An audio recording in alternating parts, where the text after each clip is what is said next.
La communauté musulmane du monde entier a amorcé ce dimanche 31 mars 2024 la dernière décade du mois béni de Ramadan.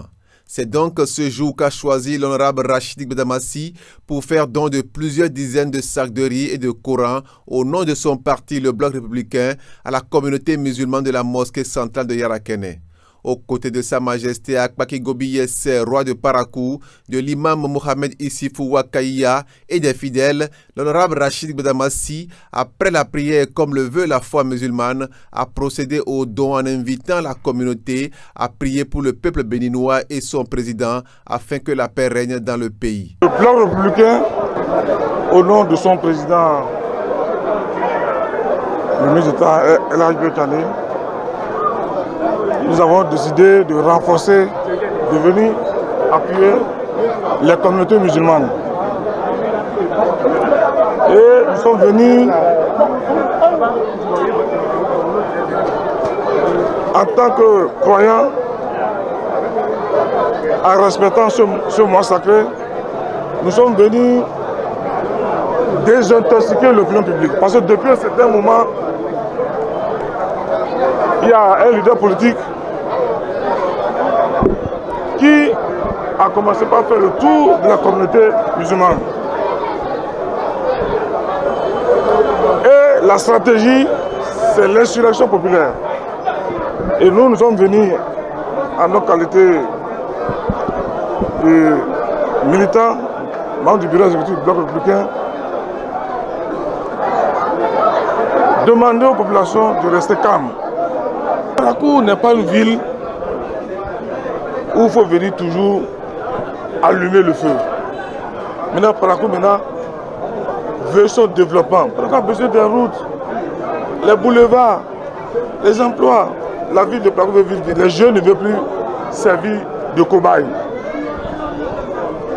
Et c'est pour ça que nous sommes venus ici pour assister la communauté musulmane, leur demander en ce mois sacré-là de prier, de prier, de prier.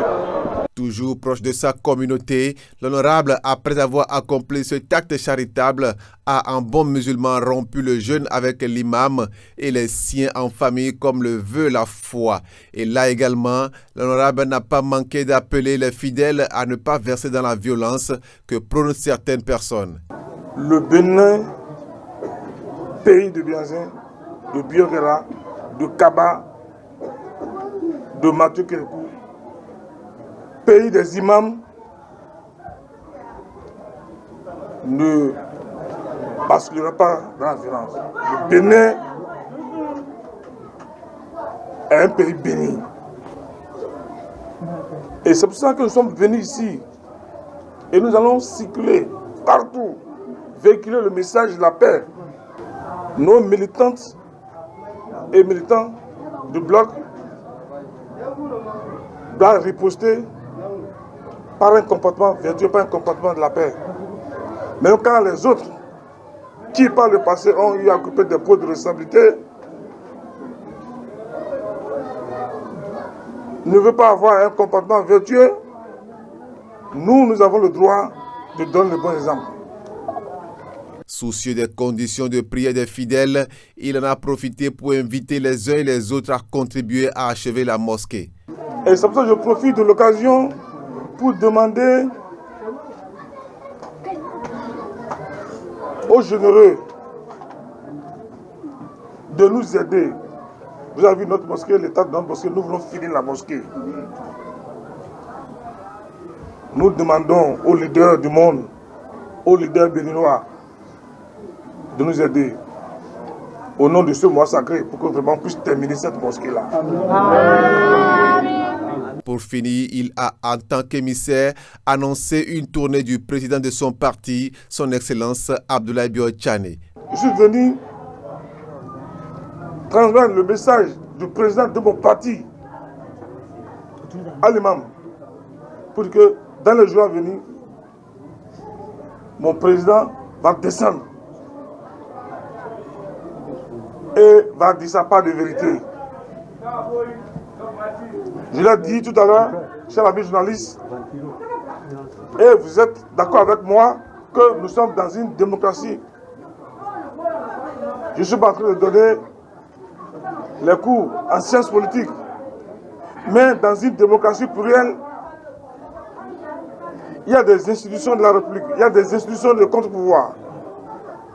Mais quand vous estimez que la Constitution est violée, il y a les voies de recours. Et ces voies de recours, c'est la Cour constitutionnelle. La décision de la Cour constitutionnelle est sans recours. Elle s'impose aux autorités civiles, militaires, judiciaires. C'est le b.a.-ba.